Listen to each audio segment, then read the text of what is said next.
নমস্কাৰ প্ৰিয় দৰ্শক, মোৰ ইউটিউব চেনেল প্ৰণীতাছ ব্লগলৈ আপোনালোকক স্বাগতম জনাইছোঁ।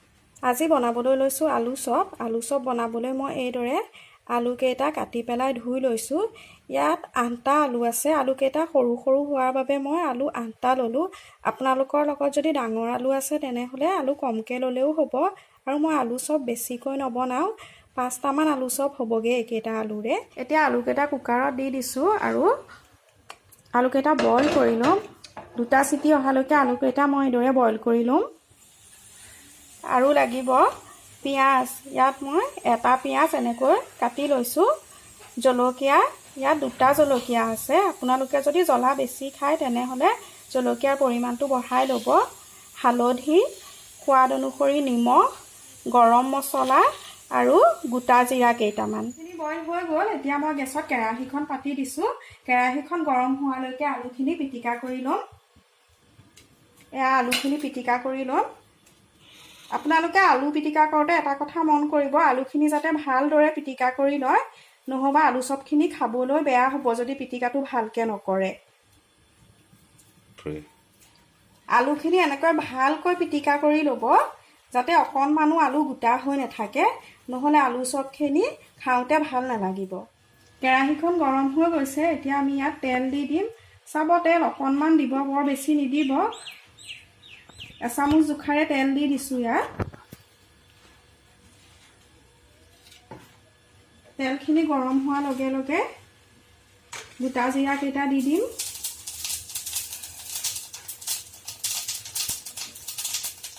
পিঁয়াজ দি দিছোঁ আৰু জলকীয়াখিনিও লগে লগে দি দিম। এতিয়া অকণমান ভাজি ল'ম।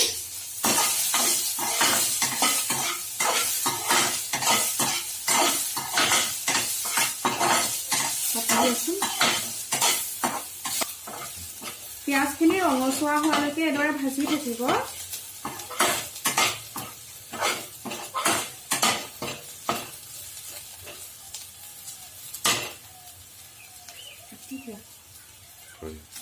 পিঁয়াজখিনি ৰঙচুৱা হৈ গৈছে। এতিয়া আলুখিনি ইয়াত দি দিম।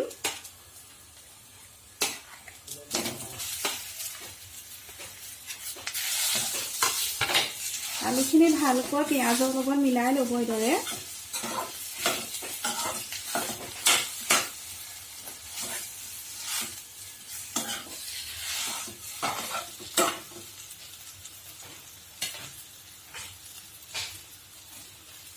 এতিয়া ইয়াত সোৱাদ অনুসৰি নিমখ দি দিব। চাব, নিমখ বেছিকৈ নিদিব।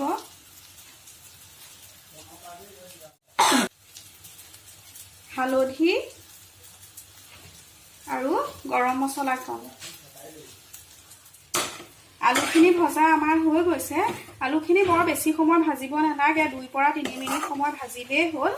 এয়া চাওকচোন, আলুখিনি ভাজি হৈ গৈছে। এতিয়া গেছৰ ফ্লেমটো অফ কৰি দিম আৰু তেতিয়ালৈকে আমি বিস্কুটৰ গুড়াখিনি ৰেডি কৰি ল'ম আৰু বেচনখিনি ফিটি ল'ম। আলুখিনি ঠাণ্ডা হৈ গৈছে।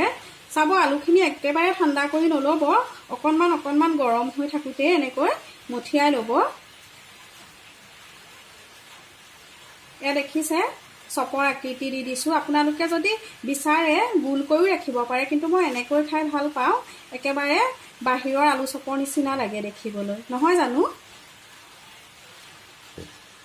এয়া চাওক, আলু চপকেইটা মঠিয়াই হৈ গৈছে। এতিয়া আমাক লাগিব বিস্কুটৰ গুড়ি।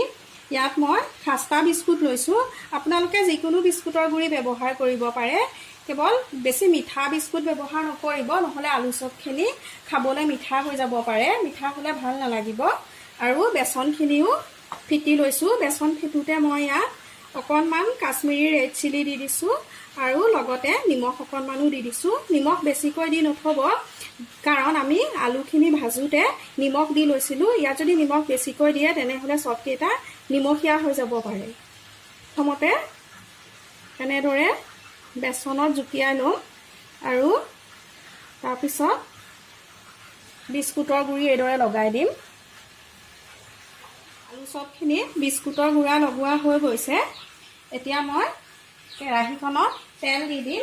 আলু চপখিনি বিস্কুটৰ গুড়া লগাই থাকোঁতে মই গেছত কেৰাহীখন পাতি থৈছিলোঁ। কেৰাহী গৰম হৈ গৈছে। এতিয়া ইয়াত মিঠাতেল দি দিছোঁ। আপোনালোকে ৰিফাইন তেলতো ভাজিব পাৰে, কিন্তু মই মিঠাতেলতে ভাজিম।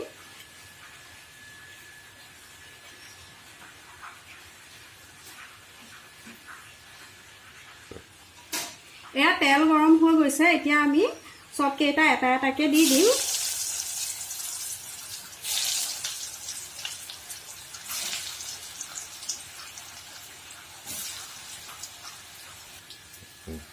আলু চপখিনি ভজা প্ৰায় হৈ গৈছে।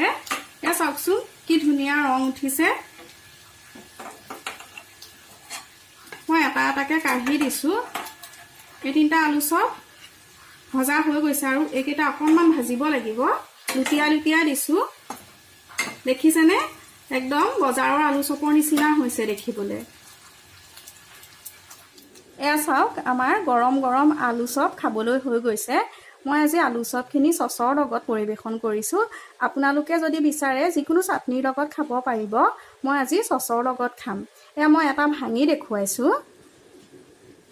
এয়া চাওকচোন ইমান মচমচীয়া আৰু কোমল হৈছে। এইদৰে অকণমান চচ লগাই পেলাই মই খাই চাইছোঁ।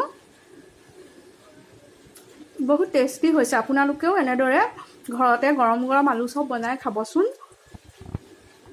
মোৰ ভিডিঅ'বোৰ চাই আপোনালোকে যদি ভাল পাইছে তেনেহ'লে চেনেলটো ছাবস্ক্ৰাইব কৰি দিব আৰু ভিডিঅ'বোৰত লাইক কৰিব, কমেণ্ট কৰিব। কাষত থকা বেল আইকনটো দবাই দিব যাতে মই কিবা নতুন ভিডিঅ' বনালে আপোনালোকে পাই থাকে।